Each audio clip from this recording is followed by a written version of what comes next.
welcome.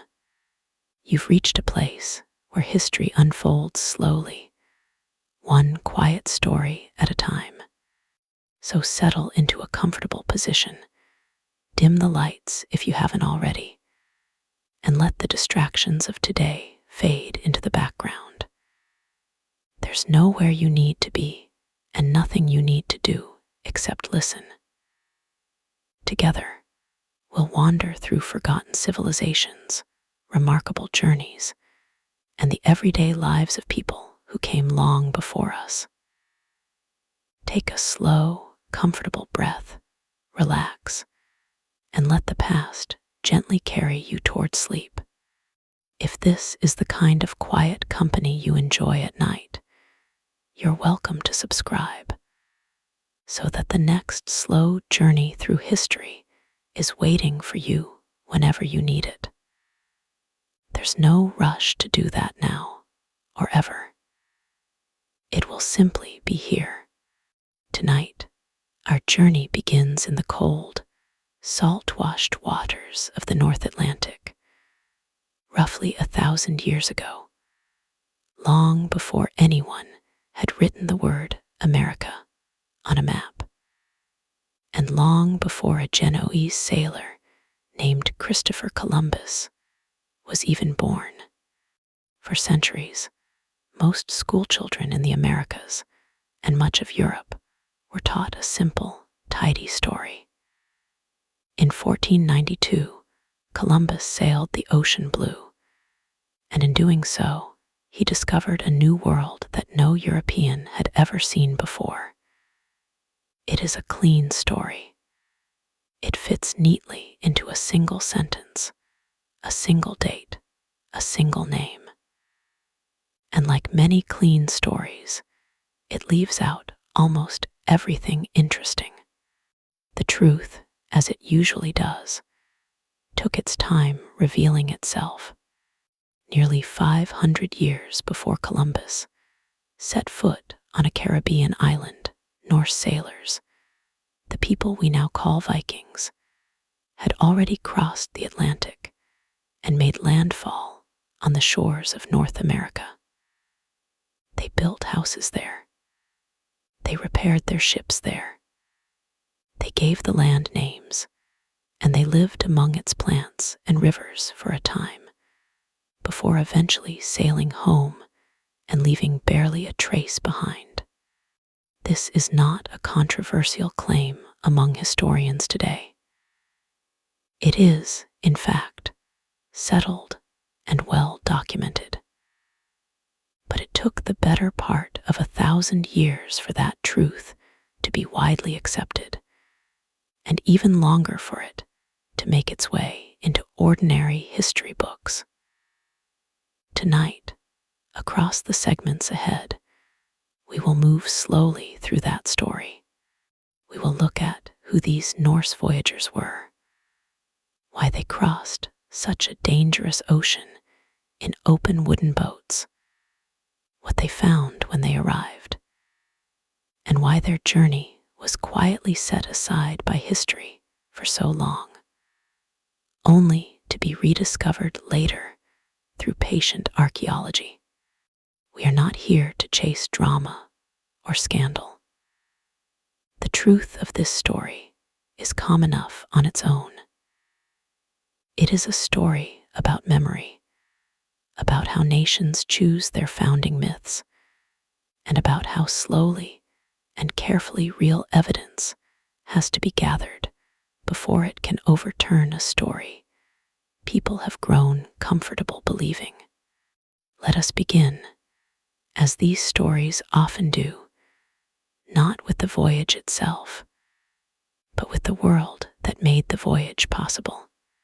By the 9th century, the people of Scandinavia, what is now Norway, Sweden, and Denmark, had become some of the most capable sailors in the known world.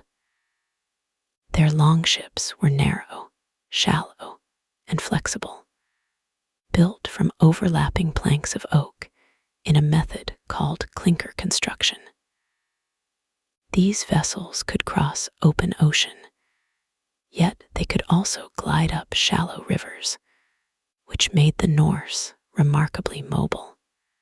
They were traders as often as they were raiders, and over the space of only a few generations, they had already settled the Faroe Islands, and further out still, the volcanic island of Iceland. Iceland itself is worth pausing on for a moment, because it sits right at the edge of this larger story.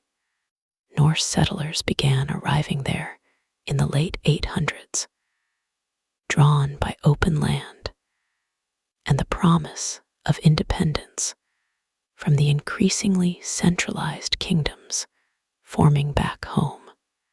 Within 100 years, Iceland had its own farms, its own assemblies for settling disputes, and its own storytelling tradition, one that would later give us the sagas, long narrative poems and prose tales passed down through generations before eventually being written on vellum by monks and scholars in the 12th and 13th centuries. It's important to understand this slow, careful process of settlement, because the voyage to North America was never a single, isolated act of daring. It was simply the next step, the farthest edge of a long chain of westward movement that had already been unfolding for more than a century. Each generation pushed a little further into the unknown, not out of pure adventure, but often out of very practical motives. Shortage of good farmland, family conflicts, political disputes, or simply the search for a fresh start. It was from Iceland that a man named Erik Thorvaldsson, known to history as Erik the Red, was exiled around the year 982, following a series of violent disputes. Exile in the Norse world of this period was a serious punishment, but it was not necessarily an ending. Erik used his years of banishment to sail further west, into waters that Icelandic sailors had only half explored. And there, he found a large, ice-rimmed landmass that we now call Greenland. We will spend more time with Erik and his family in the next part of our journey, because it was his household, and in particular his children, who would carry Norse sailors the rest of the way to the shores of North America. But for now, simply hold this picture in your mind: a chain of islands stretching out across a cold northern ocean, each one settled a little more recently than the last, each one home to sailors who had grown remarkably skilled at reading the sea, the wind, and the stars. This is the world the Vikings actually lived in. It was not a world of horned helmets and constant warfare, an image largely invented much later by 19th century artists and opera designers. It was a world of farmers, fishermen, traders, lawmakers, and long, difficult sea voyages undertaken in small wooden boats with no compass, relying instead on the position of the sun, the flight patterns of birds, the color of the water, and stories passed down from sailors who had gone before. As you rest here tonight, picture the sound those ships might have made. Not the clash of swords, but the steady creak of timber, the soft rhythm of oars dipping into gray water, the wind pulling gently at a woolen sail, and the quiet, patient conversation of sailors who had spent weeks at sea together, watching the horizon for the first hint of land. In our next segment, we will follow Erik the Red to Greenland and meet his son, Leif, the man history would eventually, if reluctantly, credit with reaching the shores of a new continent. For now, let yourself settle further into stillness. There is no urgency in this story. It moved slowly across centuries, and it can move slowly through your mind tonight as well, carrying you gently toward sleep. We left our story drifting somewhere in the cold water between Iceland and a distant, unnamed shore, with a man named Erik the Red sailing west under the weight of his exile. Erik spent roughly 3 years exploring the coastline of the land he had found, mapping its fjords, its patches of usable grassland, and its long stretches of glacier and stone. When his period of banishment finally ended, he returned to Iceland with careful descriptions of this new territory, and with a name for it that history has debated ever since. He called it Greenland. It's a curious choice, given that much of the land is covered in ice for most of the year. The most commonly repeated explanation, passed down through the sagas themselves, is that Erik chose the name deliberately, as a kind of early marketing, reasoning that people would be more willing to follow him to a place called Greenland than to a place called, say, Iceland's colder cousin. Whether or not that story is precisely accurate in every detail, it captures something true about the pattern we'll see again and again in this story. Names, stories, and reputations shape what people choose to believe, sometimes just as much as the evidence on the ground. Whatever his reasoning, Erik's plan worked. Around the year 985, he led a fleet of ships from Iceland toward Greenland, carrying settlers, livestock, and the hope of new farmland. Not every ship survived the crossing. Some historical accounts suggest as many as a quarter of the original fleet was lost to storms or turned back. But those that arrived established 2 settlements along Greenland's southwestern coast, which came to be known simply as the Eastern Settlement and the Western Settlement. Life in Greenland was demanding. The growing season was short, the soil thin, and the nearest trading partners were days of dangerous sailing away. Yet the Norse who settled there adapted with real ingenuity. They raised sheep, goats, and cattle. They hunted seals and walruses along the coast, both for meat and for valuable goods like walrus ivory, which could be traded back to Europe at considerable profit. Slowly, a small but functioning Norse society took root at the edge of the known world, one that would persist for several centuries. It's worth resting for a moment on just how remote this settlement truly was. Greenland sits closer to North America than it does to Europe. And it was from this outpost, this farthest edge of the Norse world, that the next and most significant step of our story would unfold, carried forward not by Erik himself, but by his children.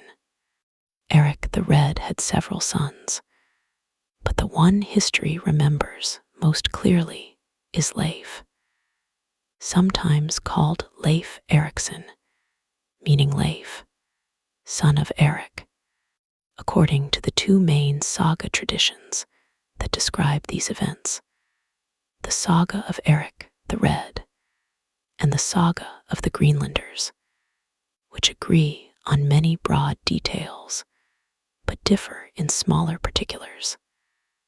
Leif's journey toward North America may have begun almost by accident, following an earlier, unplanned sighting of land by another sailor. That sailor was a merchant named Bjarni Herjolfsson. According to the saga of the Greenlanders, Bjarni was sailing from Iceland to Greenland to visit his father, only to be blown badly off course by storms and fog. When the weather finally cleared, he found himself looking at low, forested land, quite unlike the icy coastline he expected to see in Greenland. Bjarni, by most accounts a cautious and practical man, chose not to go ashore. His priority was reaching his father, not exploring an unfamiliar coastline. So he turned his ship northward, eventually sighting Greenland's coast and completing his intended journey. He described what he had seen to others, but for years, seemingly, nobody followed up on it. It's a small, human detail worth sitting with for a moment. Here was a sailor who may have been the first European in recorded memory to lay eyes on North America, and his instinct was simply to keep going, to prioritize his original plan over a detour into the unknown. History does not always turn on grand ambition. Sometimes it turns on ordinary people making reasonable, cautious decisions, and other people later deciding to follow where they did not. That follower was Leif. Sometime around the year 1000, using Bjarni's account as a rough guide, Leif purchased Bjarni's ship, assembled a crew of around 35 men, and set out to see for himself what lay to the west. According to the sagas, Leif's voyage took him past a rocky, barren coastline he named Helluland, meaning something like the land of flat stones, widely believed by modern historians to correspond to parts of Baffin Island. Continuing south, he came to a second stretch of land, heavily forested, which he called Markland, meaning forest land, thought to correspond to the coast of Labrador. Finally, continuing further still, Leif and his crew came upon a third region, one with a milder climate, rivers full of fish, and according to the sagas, wild grapes growing along the land. He called this place Vinland, a name most often interpreted as wine land, referring to those grapes, though some scholars have suggested alternate translations relating to pasture or meadow instead. It was here, in this gentler landscape, that Leif and his men built shelters and spent the winter before eventually returning to Greenland with news of what they had found, along with a cargo of timber, a resource that was in short supply back home. We will spend more time with Vinland itself in the segment ahead, because it is here that the story becomes both more detailed and more uncertain. Layered with saga tradition, later archaeology, and centuries of scholarly disagreement about exactly where along the coastline of North America this land might have been. For now, simply let this settle gently into your mind. By the year 1000, roughly 5 centuries before Columbus's voyage, Norse sailors already understood and had personally experienced, that land existed to the west of Greenland. They had walked its shorelines, cut its timber, and eaten fruit that grew along its riverbanks. This was not a myth invented later for national pride. It was, according to the oldest surviving accounts we have, simply something that happened, recorded by the same oral tradition, and eventually the same written sagas that preserved so much of Norse history and daily life. Rest here for a while if you're still listening. There is no need to hold onto every name or every detail. Let the shapes of the story settle instead. The coastlines drifting slowly past a wooden ship, a crew far from home, a winter spent in an unfamiliar land, and the quiet return voyage carrying news and timber back across the cold northern sea. Before we continue following the Norse further into North America, it's worth pausing here in the quiet space between one voyage and the next to understand exactly how we know any of this at all. The story of Leif Erikson, Bjarni Herjolfsson, and the lands they called Helluland, Markland, and Vinland comes to us primarily through two Icelandic sagas, the saga of Erik the Red and the saga of the Greenlanders, which together are often referred to as the Vinland sagas. Understanding what a saga actually is and how it came to be written down helps explain both why this story survived at all and why, for so many centuries afterward, it was treated by outsiders as little more than folklore. A saga in the Old Norse tradition was not originally a written document. It was a spoken one. Icelandic society in the medieval period placed enormous value on memory and oral storytelling. Genealogies, legal disputes, journeys, and family histories were passed down aloud, from parent to child, from elder to gathering, refined and repeated across generations, long before anyone in Iceland had reason or opportunity to write them down. This oral tradition was remarkably disciplined. Sagas were not loose, embellished campfire tales that changed freely with each telling.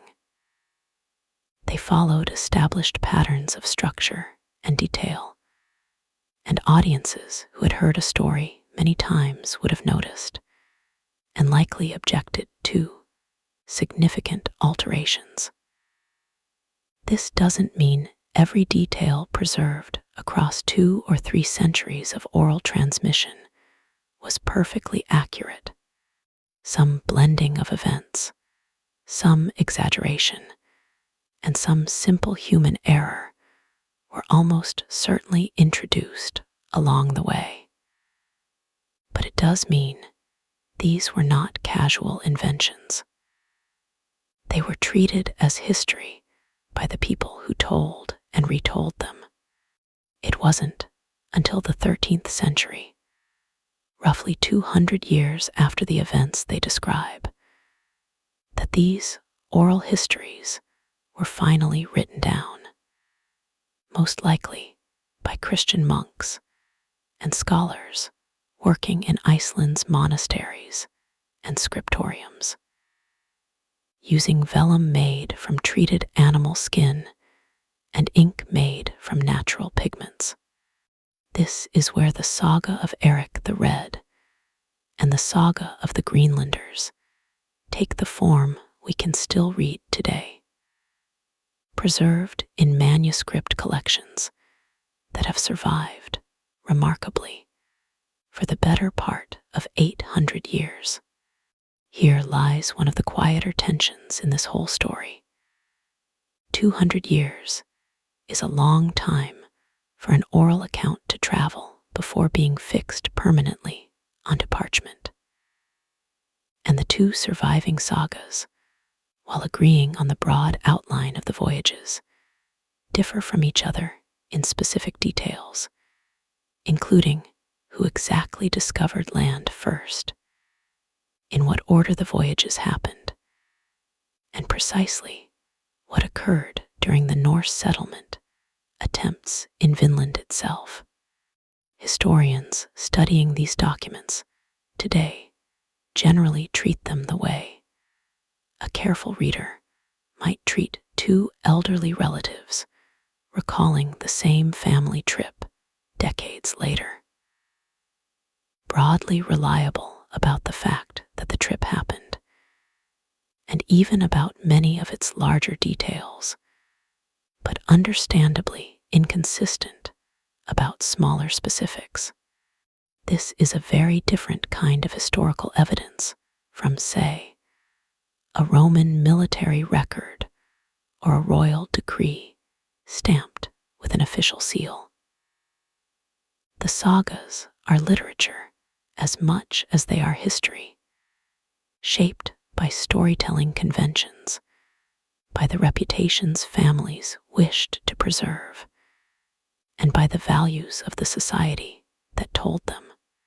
And this, more than any single dramatic event, is a major reason why the Vinland voyages were treated with such skepticism by later European and American historians for so long.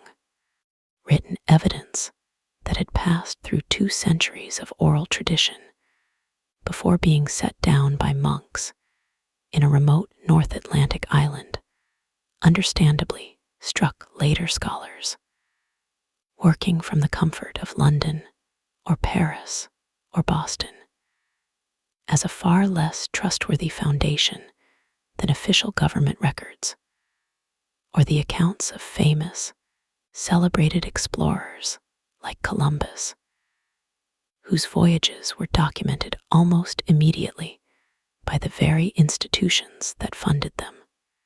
It's worth sitting with that contrast for a moment, calmly, without judgment. Columbus sailed under the direct sponsorship of the Spanish crown. His voyages were recorded in official logs, supported by court documents, celebrated in printed pamphlets that spread quickly across a Europe that had, by the late 15th century, already developed the printing press. The Norse voyages to Vinland, by comparison, were recorded in the sagas of a small island society, passed down for 2 centuries before being written at all, in a language and script that most of the rest of Europe could not read, describing a settlement that had, in the end, been abandoned rather than expanded into a lasting colony. Neither of these facts makes the underlying events more or less true, but they help explain, gently and without any conspiracy required, why one story became the celebrated textbook version of events, while the other lingered for centuries as a curiosity, known mostly to specialists in Old Norse literature and Scandinavian history. As we move forward in our journey tonight into the details of what the Norse actually found and experienced in Vinland, it may help to hold both sagas loosely in mind, the way a careful historian does, not as perfect transcripts of exactly what happened, but as sincere, structured attempts by a literate, seafaring society to preserve the memory of its own farthest voyage, recorded with as much care as any oral tradition anywhere in the medieval world. Let yourself rest in this idea for a while. Memory, whether personal or cultural, is rarely perfect, and it rarely needs to be in order to still be meaningfully true. The Norse remembered reaching a new land far to their west. They remembered its rivers, its grapes, its timber, and the people who already lived there. And 2 centuries later, in a quiet monastery on a cold island, someone finally picked up a pen and made sure that memory would not be lost. Let's return now to the land Leif Erikson called Vinland, and to the small, determined group of Norse settlers who tried, more than once, to make a lasting home there. According to the sagas, word of Leif's voyage and the timber and grapes he brought back to Greenland spread quickly through the small Norse community there. Timber, in particular, held real practical value. Greenland had almost no trees large enough for shipbuilding or major construction, so a land with forests thick enough to cut and carry home was not simply a curiosity. It was a resource worth returning for. The most detailed of these follow-up voyages, according to the saga of Erik the Red, was led by a wealthy Icelandic trader named Thorfinn Karlsefni, who organized an expedition of several ships, and notably brought along both men and women, along with livestock, suggesting a genuine intention to establish a lasting settlement rather than simply gather resources and leave. This detail matters because it tells us the Norse weren't only interested in an outpost. They were, at least for a time, attempting to build something permanent. Karlsefni's group is said to have settled for a time in a place the sagas call Hop, described as having a mild climate, self-sown wheat fields, grapevines, and rivers full of fish. Modern historians and archaeologists have spent a great deal of effort trying to determine exactly where Hop, and Vinland more broadly, might correspond to on a modern map.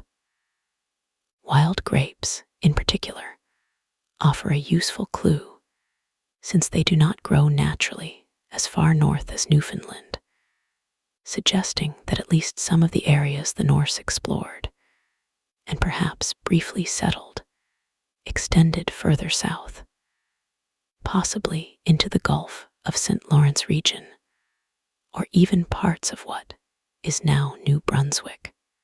It was also here, in Vinland, that the Norse settlers encountered other people already living on the land, whom the sagas refer to using the term skrælings, a word whose precise meaning has been debated by linguists, though it is generally understood to have carried a diminishing or dismissive connotation in Old Norse.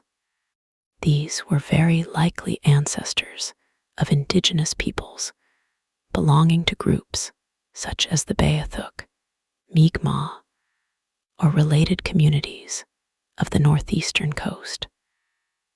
Though establishing a precise ethnic or cultural identification from saga descriptions alone remains difficult, and modern historians are careful about overspecifying who exactly these encounters involved.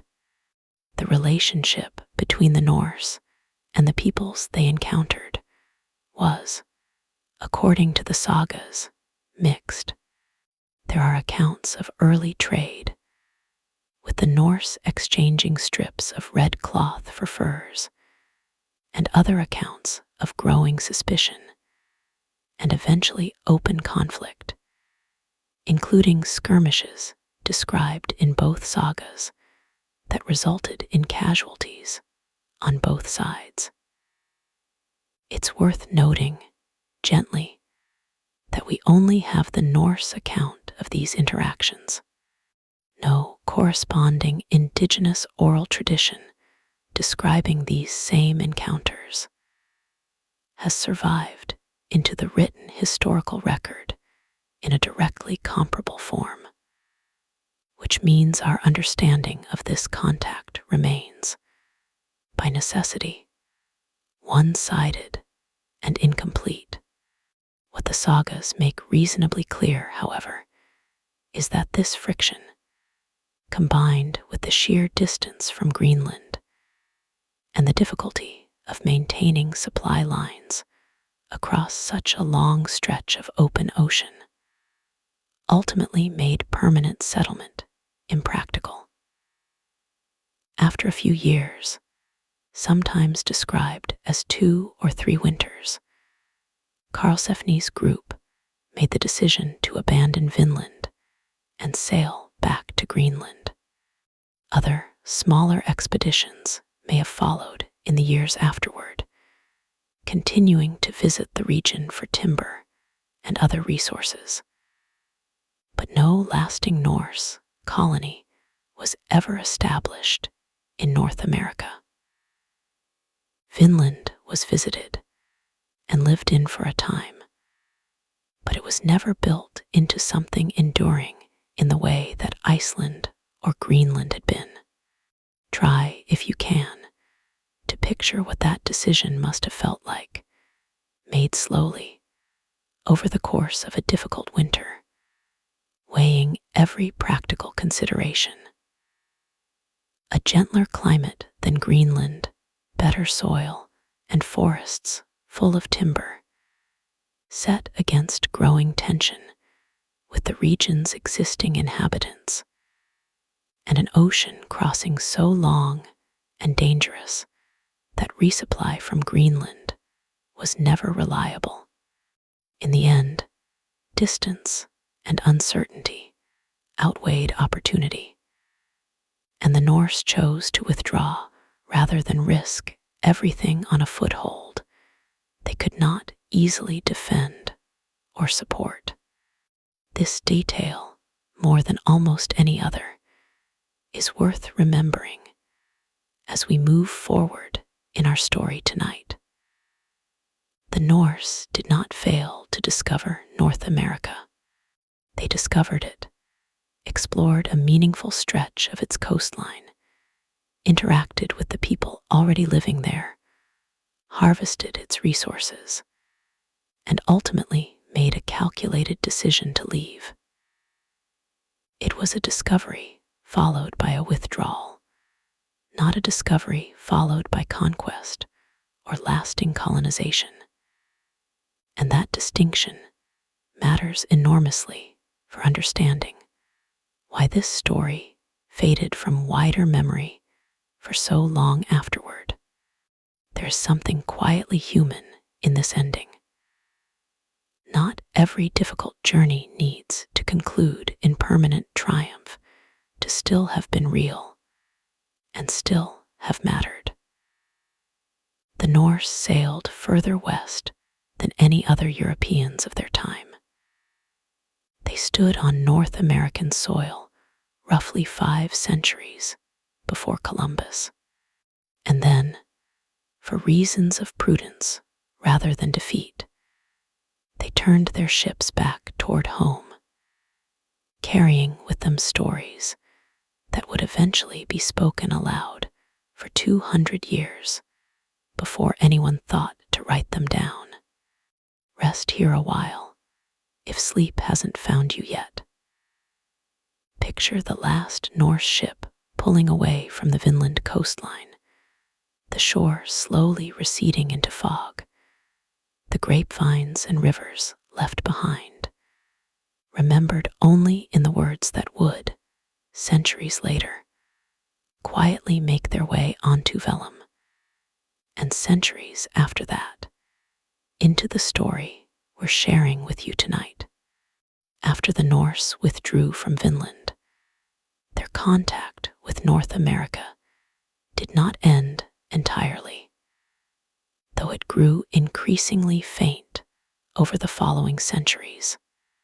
Norse Greenlanders are believed to have continued occasional voyages westward for timber and other resources for some time afterward, and there are scattered later references, including a brief and often discussed entry in Icelandic annals describing a ship traveling to Markland as late as the early 14th century. But these were quiet, practical journeys, not new attempts at colonization, and they left little trace beyond a handful of short written mentions. Meanwhile, back in Greenland, the Norse settlements themselves were entering a long, slow decline. Historians point to a combination of factors. A cooling climate beginning around the 14th century, now often associated with the broader period known as the Little Ice Age, which made an already marginal farming environment even harder to sustain. Disruptions to trade routes with Europe, and possibly conflict or competition with the Thule Inuit, who were expanding into the same region during this period. By the early 15th century, the last written records of the Greenland Norse settlements fall silent. Archaeological evidence suggests the settlements were abandoned sometime in the 1400s, though the exact final years remain uncertain, since no single dramatic account survives to mark an ending. The Norse presence in Greenland appears to have faded rather than collapsed all at once, with Greenland's Norse community gone, and with it the last living link to Vinland. The memory of that distant, briefly settled land drifted further and further into the background of European awareness. The sagas describing the voyages continued to be copied and preserved by Icelandic scribes, valued as literature and as family history within Iceland itself. But Iceland in this period was a small, remote society, increasingly under Danish and Norwegian political control, and its literary treasures were not widely known or translated elsewhere in Europe. This is the quiet, unglamorous heart of why the Viking discovery of North America was, for so long, essentially unknown outside a small circle of Icelandic and Scandinavian scholars. It was not the result of any single decision to suppress or hide the story. It was simply what happens when a remarkable historical account exists only in a minority language, preserved on a remote island, without the institutional weight of a royal court or a major European power behind it. At a time when few outsiders had any reason or means to seek it out. Contrast this with the voyages that would follow much later, in the final years of the 15th century, when Columbus sailed west under the sponsorship of the Spanish crown in 1492. His voyage was almost immediately woven into the broader currents of European politics, religion, and commerce. Spain and Portugal were locked in active competition for overseas territory and trade routes. The Catholic Church had a direct interest in the discovery of new lands and new populations to evangelize. European printing presses, still a relatively new and rapidly spreading technology at the time allowed news of Columbus's voyages to circulate across the continent within months, in printed letters and pamphlets that reached far more readers than any Icelandic manuscript ever could. In other words, Columbus's voyage arrived into a Europe that was primed, institutionally and technologically, to notice it, record it, and spread word of it widely.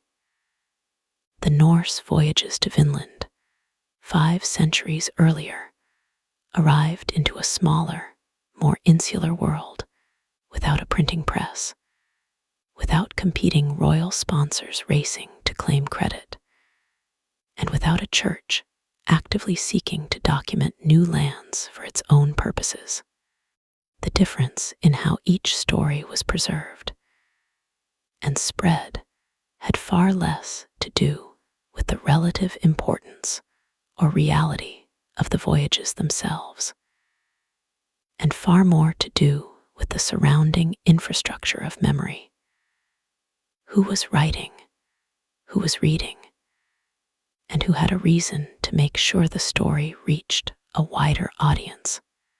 It would be inaccurate and unfairly dramatic to say that history books deliberately conspired to erase the Vikings from the story of North America's discovery. Nothing so orchestrated occurred. What happened instead was something quieter and, in its own way, more human. One account was preserved by a small society with limited reach, while another was recorded by an increasingly powerful and literate continent that had every institutional incentive to remember, celebrate, and repeat it. By the time European scholars in later centuries began seriously studying Old Norse literature, largely starting in the 17th and 18th centuries, as antiquarian interest in Scandinavian history grew, the story of Vinland had already been absent from mainstream historical consciousness for the better part of 600 years. Rebuilding awareness of that story and eventually proving it through physical evidence rather than literary tradition alone would take a great deal more patience and a great deal more time. We will spend our next segment with those early scholars and with a period of renewed, sometimes overly enthusiastic interest in the Vikings that swept through 19th century Europe and America, an era that did as much to create new myths about the Norse as it did to recover the old, real ones. For now, let this long, quiet stretch of centuries settle over you like the fog the sagas describe rolling over Bjarni's ship so long ago. Stories can survive in the margins of history for a very long time, waiting patiently, without anyone deliberately hiding them, simply because the world was not yet arranged to notice them. By the early 1800s, after centuries of relative obscurity, interest in the Vikings began to stir again across Europe, and before long, across the young United States as well. But this revival, as we'll see, brought with it both genuine scholarship and a fair amount of enthusiastic invention. And untangling the two would take a very long time. Much of this renewed interest began in Scandinavia itself, where scholars in Denmark, Norway, and Sweden, caught up in the broader Romantic movement sweeping European culture, began looking back to their medieval past with new pride and curiosity. The Romantic era, in general, prized what it saw as authentic, ancient national character, and Norse mythology and saga literature offered rich material, heroic voyages, complex family sagas, and a distinct cultural identity that predated Christian influence from the rest of Europe. Old Norse manuscripts, including the Vinland sagas, were increasingly studied, translated, and published for a growing audience of educated readers. Around the same time, a very different but related movement was building in the United States. American identity in the 19th century was, in many ways, still being actively constructed. The nation was young, expanding westward, and searching for founding narratives that would give it a sense of deep historical legitimacy.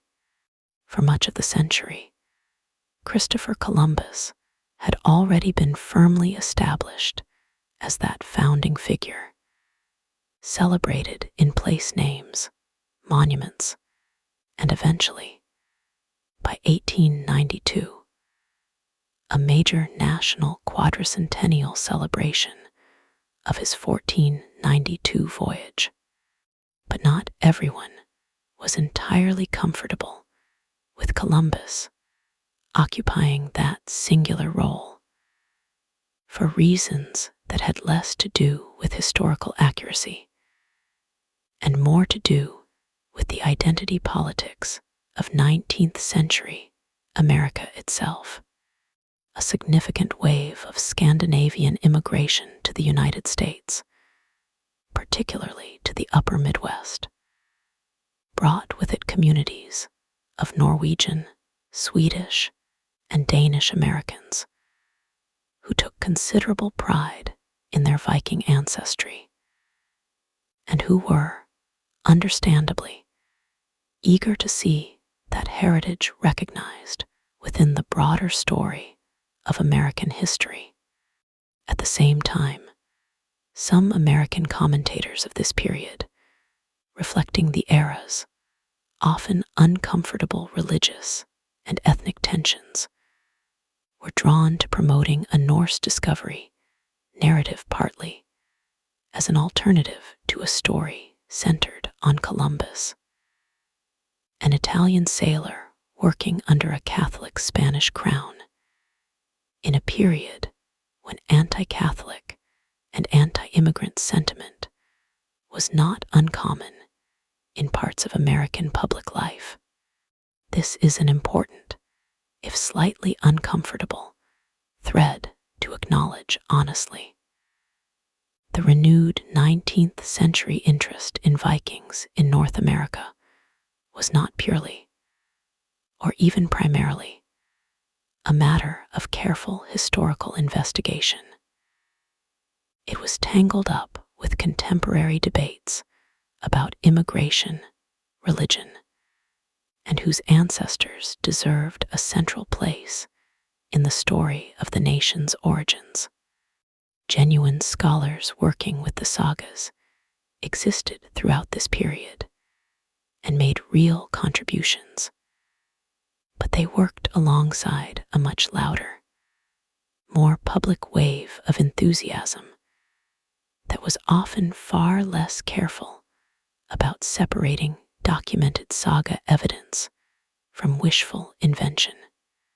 This enthusiasm produced some genuinely valuable outcomes, including growing academic attention to Old Norse literature and history, but it also produced a great deal of misplaced excitement, expressed most vividly through a series of supposed physical discoveries across North America that were presented, often quite confidently, as proof of extensive Norse exploration far beyond anything the sagas themselves actually described.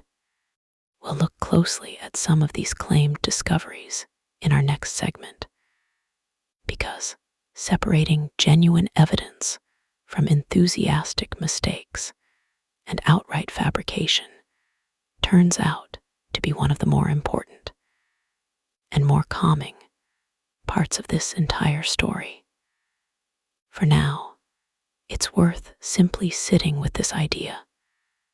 The difficulty in accepting the real Norse voyages to Vinland wasn't only that the original evidence was thin and hard to access.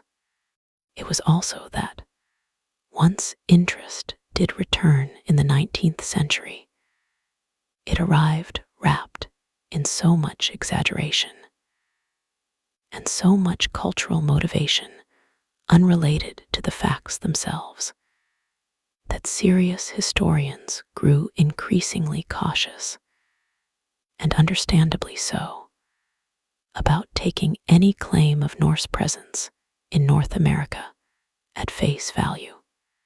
In a strange way, the very enthusiasm that might have been expected to help restore the Vikings to their rightful place in North American history instead made that restoration harder.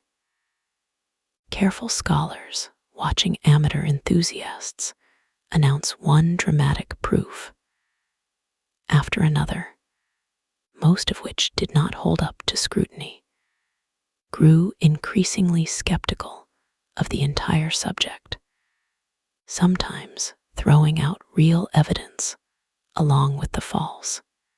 It would take patient, methodical archaeology, conducted with modern scientific standards, to finally cut through more than a century of both neglect and exaggeration, and arrive at something closer to the truth. Let that idea rest with you for a while. Sometimes a story is obscured not because no one cares about it, but because too many people, caring for the wrong reasons, make it harder to see clearly. We'll return to that clarity patiently in the segments ahead, as we move toward the archaeologists who finally, carefully, proved what the sagas had claimed all along.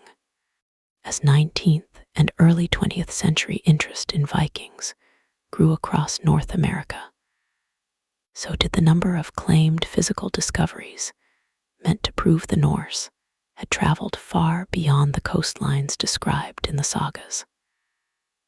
Most of these claims, examined patiently and carefully, did not hold up. Understanding why is a gentle, useful exercise in how history separates genuine evidence from well-meaning mistakes, and occasionally from outright fabrication. Perhaps the most famous of these is the Kensington Runestone, discovered in 1898 by a Swedish immigrant farmer named Olaf Oman on his land in rural Minnesota, roughly 1,000 miles from the nearest coastline. The stone bears an inscription in runic characters describing a group of Norse and Swedish explorers who, according to the text, journeyed inland in the year 1362, only to have some of their party killed. For a time, this discovery generated enormous excitement, suggesting Norse exploration had reached deep into the interior of North America centuries before any other confirmed European presence.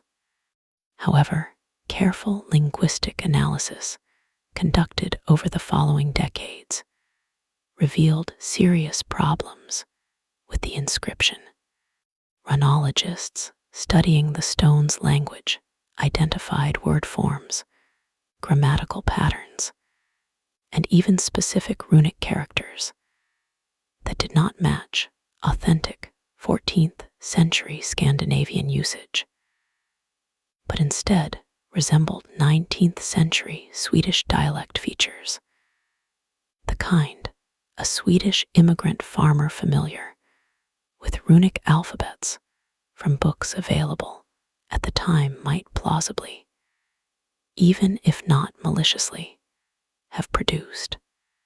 The overwhelming consensus among modern linguists and historians is that the Kensington runestone is a 19th century creation, not a genuine medieval artifact, though it remains, even today, a source of local pride and occasional debate in the Minnesota community where it was found.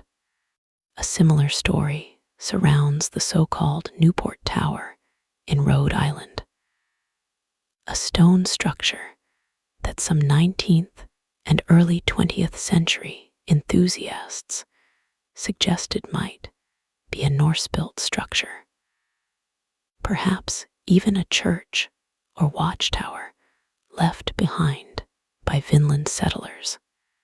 Archaeological and architectural investigation, including detailed structural analysis and radiocarbon dating of surrounding materials, has instead consistently supported a much more mundane and much better documented origin. The tower was very likely built in the 17th century as a windmill by early English colonial settlers, its distinctive round stone construction simply resembling, to eyes eager for a Viking connection, something older and more exotic than it actually was. Then there is the case of the Vinland map, perhaps the most scientifically debated of all these claimed pieces of evidence. Announced to the public in 1965, this map purported to be a 15th century document showing a landmass labeled Vinland Insula to the west of Greenland, suggesting European cartographers had documented the Norse discovery of North America decades before Columbus's voyage. The map generated significant excitement upon its announcement, timed, notably, just before the 1965 quincentennial commemorations connected to Leif Erikson. However, subsequent chemical analysis of the map's ink, conducted using increasingly sophisticated scientific methods across the following decades, revealed the presence of a titanium-based compound not manufactured until the 20th century, strongly indicating the map is a modern forgery rather than a genuine medieval artifact.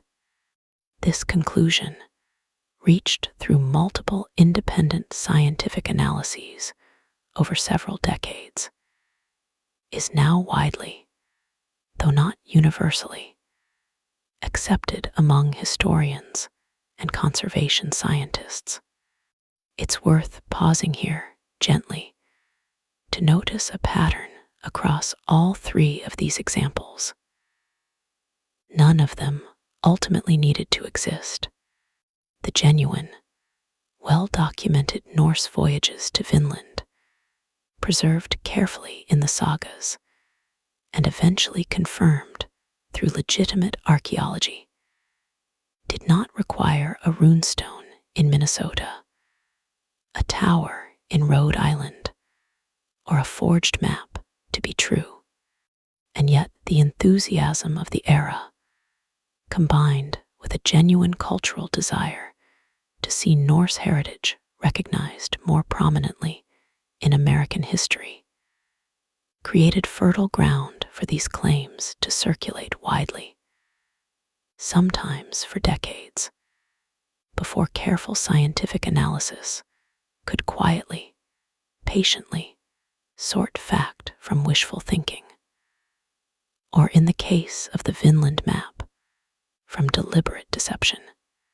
This matters for our larger story tonight because it helps explain why, For much of the 20th century, serious historians remained cautious about the entire subject of Norse presence in North America, even though the core sagas describing Vinland had never actually claimed the kind of extensive inland exploration these later, false discoveries suggested.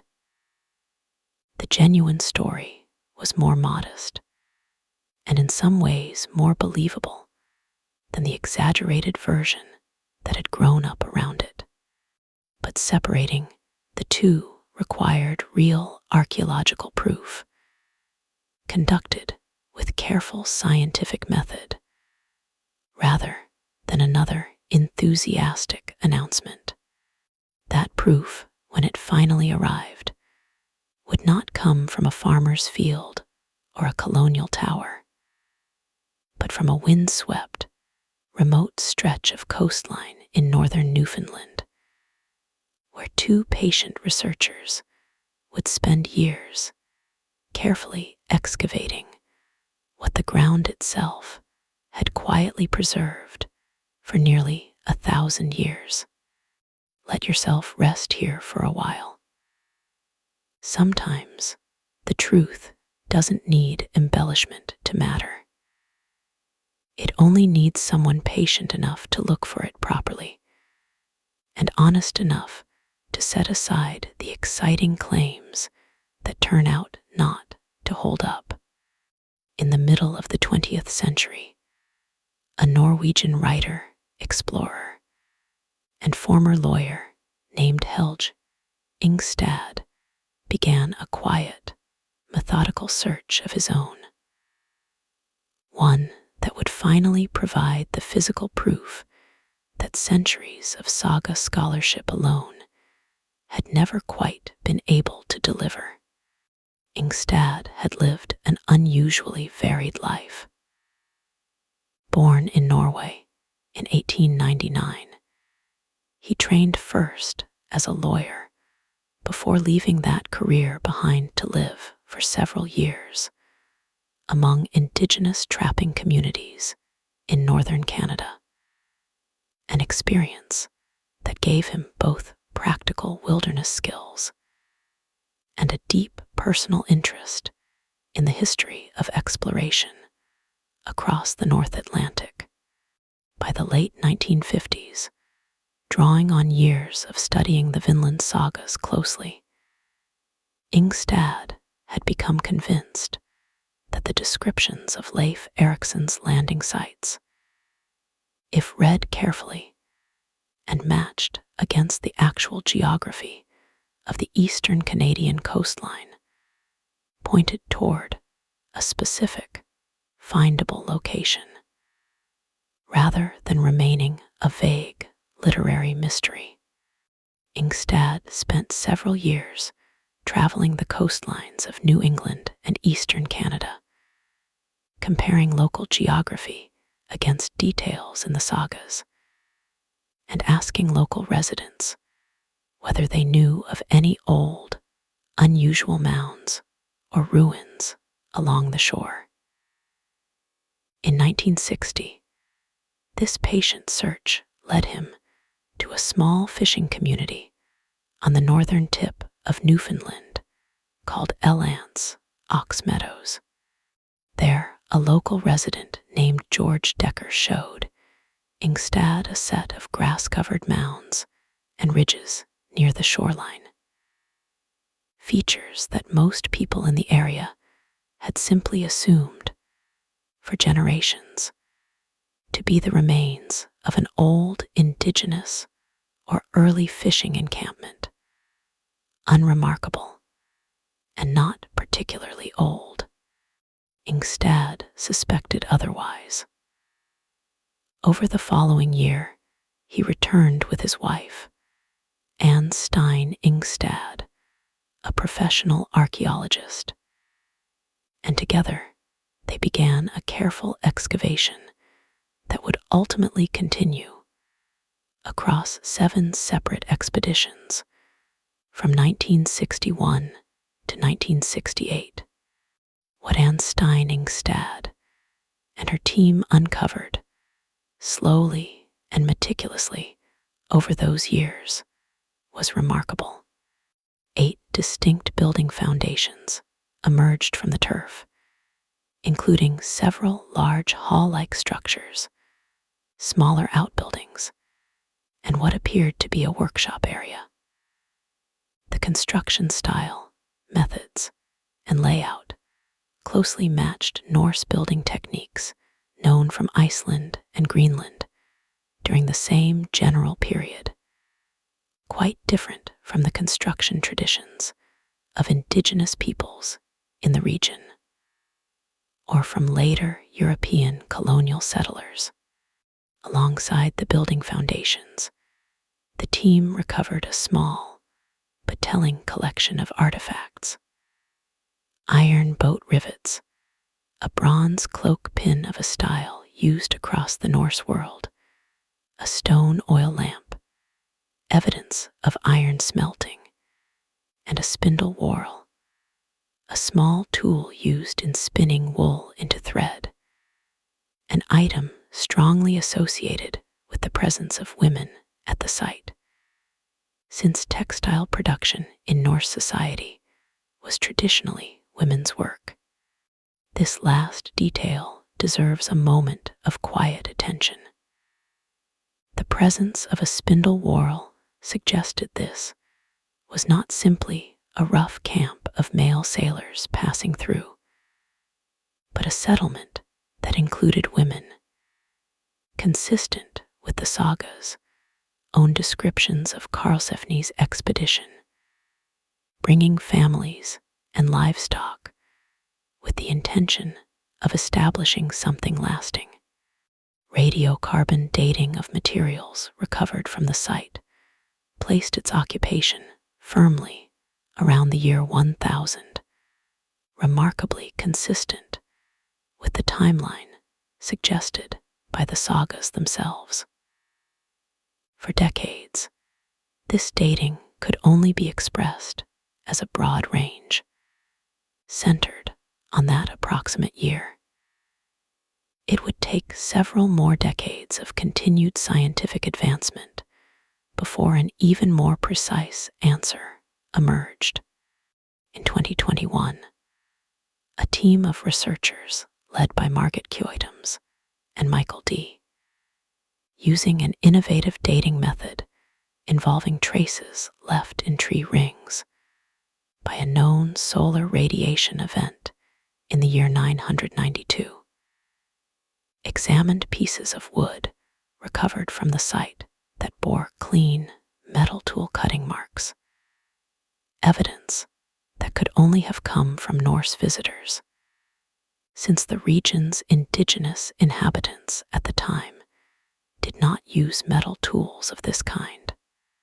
Their analysis pinpointed the felling of these particular pieces of wood to precisely the year 1021, offering, for the first time, an exact date for confirmed Norse activity in North America, rather than simply an approximate range. Elance Ox Meadows was formally recognized as a UNESCO World Heritage Site in 1978, and it remains, to this day, the only fully confirmed Norse archaeological site in North America outside Greenland. It is generally understood by most archaeologists not as Vinland itself in its entirety, but rather as a kind of gateway or base camp, a waypoint used for boat repair, exploration, and gathering resources, from which further, smaller expeditions likely traveled south into warmer regions, where the wild grapes and self-sown wheat described in the sagas would have actually grown, since neither of those plants is native to Newfoundland's climate. Take a slow breath here, if you're still with us.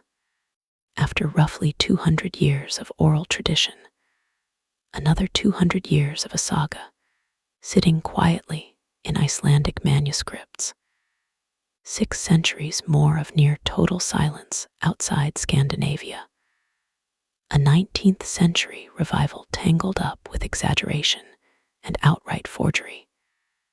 This is where the story finally, patiently, arrives at solid ground.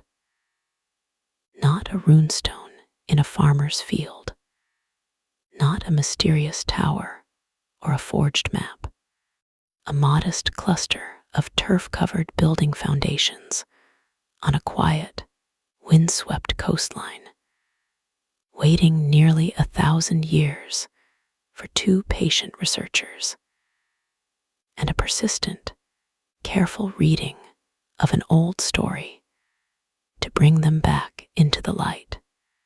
With the excavation at Elant's Meadows complete, and its findings published and reviewed by the wider archaeological community through the 1970s, historians finally had what they had lacked for so long: physical, scientifically dated, professionally excavated evidence that matched the broad outline of the Vinland sagas. And yet, even with this proof in hand, the process of updating textbooks, museum displays, and public understanding did not happen quickly or all at once. It unfolded gradually, the way most real historical corrections tend to. Academic historians and archaeologists absorbed the Elant's Meadows findings relatively quickly within their own professional circles, incorporating them into scholarly journals and university courses through the 1970s and 1980s. But the slower, more visible shift, the one that actually reached ordinary students in classrooms and general readers of history, took considerably longer. Textbook publishing is, by its nature, a conservative and gradual process. Existing narratives, especially ones as deeply embedded as the Columbus discovery story, are not easily or quickly replaced, even once new evidence exists. Publishers must be convinced there is sufficient consensus. Educators must be convinced the change matters enough to teach differently. And cultural momentum, built up over more than a century of Columbus Day celebrations and civic tradition, does not shift as fast as the underlying facts do. There was also, it's worth acknowledging honestly, a meaningful difference between correcting the historical record and correcting the popular narrative built around it. By the mid-20th century in the United States, Columbus had become woven into a broader civic and cultural story, tied to a national holiday first celebrated in various forms since the 18th century, and formally established as a federal holiday in 1937, adjusting the technical historical record to note that Norse sailors reached North America first did not, on its own, require dismantling this broader civic tradition. And for a long time, publishers and educators largely treated the Vinland discovery as an interesting supplementary note, rather than a fundamental revision to the Columbus discovered America framework most students had already learned. Over the following decades, this began to shift more meaningfully, helped along by several factors working together: continued archaeological research, including further investigations at Elant's Meadows and nearby sites, added depth and confidence to the original findings. growing public interest in Norse history and Scandinavian heritage, particularly strong in regions of the United States and Canada, with large Scandinavian immigrant communities, kept the story visible in popular culture, museums, and local celebrations, and a broader, ongoing reassessment of the Columbus narrative itself, driven substantially by increased attention to the experiences and perspectives of indigenous peoples affected by Columbus's voyages, and the European colonization that followed encouraged historians and educators to reconsider how the discovery of America's story was framed altogether, not only in terms of who arrived first, but in terms of whose presence and history mattered before any European ships arrived at all. By the time Leif Erikson Day was formally recognized as an official observance in the United States, first proclaimed in 1964, largely due to advocacy from Scandinavian American communities, the idea of Norse presence in North America predating Columbus had already achieved fairly wide public recognition, even if the archaeological confirmation at Elant's Ox Meadows was still relatively fresh at the time. In the decades since, most major museums, encyclopedias, and updated history curricula have come to present the Norse voyages to Vinland as a well-established historical fact, generally alongside, rather than in place of, the story of Columbus, whose 1492 voyage remains historically significant not because he was first, but because his voyage initiated sustained, large-scale contact and colonization between Europe and the Americas in a way the earlier, temporary Norse presence never did. This distinction between being first and initiating lasting large-scale contact turns out to be one of the more useful ways to hold both stories at once, without needing to declare one entirely false and the other entirely true. The Norse reached North America first, explored a meaningful stretch of its coastline, and ultimately withdrew. Columbus arrived 5 centuries later, and his voyages, along with those that quickly followed, initiated a permanent, transformative, and for the indigenous peoples of the Americas, often devastating, era of sustained European contact and colonization. Both of these things can be true, recorded accurately, and taught together, without one needing to erase the other. So when this documentary's title suggests that history books lied about the Viking discovery of North America, it's worth pausing gently on that word. It would be more precise, if somewhat less attention-grabbing, to say that history books, for a very long time, simply didn't know, and later, once they did know, were slow, cautious, and culturally reluctant to fully update the story most people had already grown comfortable telling. That's a quieter, more human kind of inaccuracy than deliberate deception.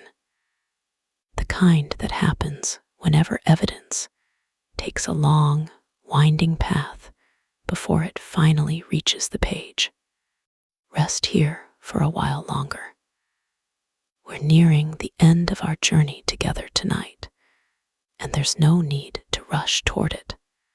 As our journey tonight draws toward its close, let's take a few final, quiet moments to gather what we've walked through together, and to sit with with what remains of this story today.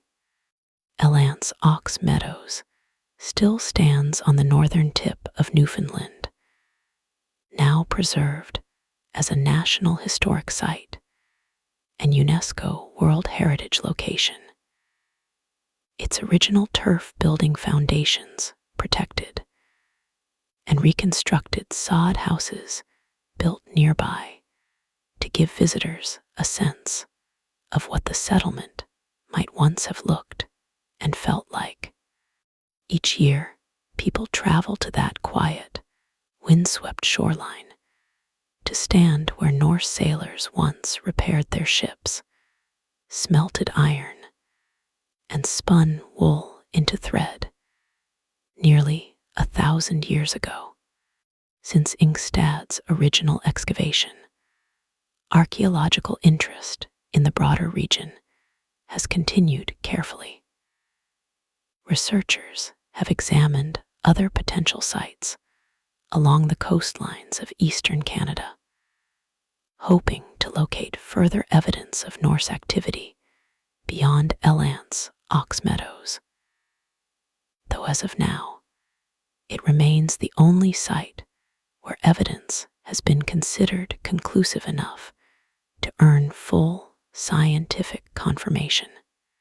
Other candidate sites, including a location called Point Rosie, investigated in the mid-2010s, generated initial excitement, but ultimately did not produce evidence robust enough to confirm Norse presence. A reminder that even in the careful modern era of archaeology, not every promising lead turns into confirmed history, and that patience and a willingness to accept inconclusive results remain as important today as they were for Ingstad and his wife 6 decades ago. The sagas themselves, the saga of Erik the Red and the saga of the Greenlanders, remain preserved and available today, studied by scholars and enjoyed by general readers as both historical source material and as genuinely engaging literature in their own right, filled with the same human details, caution, ambition, family loyalty, and quiet decision-making that we've walked through together tonight. And the broader story continues to settle gradually into public understanding. Most well-researched modern museums, documentaries, and updated educational materials now present the Norse voyages to Vinland as an established, evidence-based part of North American history, generally taught not as a replacement for the story of Columbus, but as an earlier, separate chapter that adds depth and nuance to a much longer, more complicated story of contact between Europe and the Americas. One that also, increasingly, makes room for the perspectives and long histories of the indigenous peoples who were living across these lands for thousands of years before either the Norse or Columbus ever arrived. If there's a single, gentle lesson to carry with you from tonight's journey, perhaps it's this: history is rarely hidden through dramatic conspiracy. More often, it simply moves at the speed of evidence. Oral traditions carried carefully across 2 centuries before being written down. Sagas preserved quietly on a remote island for 6 more centuries after that. A wave of 19th century enthusiasm that created as much confusion as clarity. And finally, patient archaeologists with trowels and careful hands, spending years uncovering turf-covered foundations that had been waiting, undisturbed, since around the year 1000. The truth was never really lost.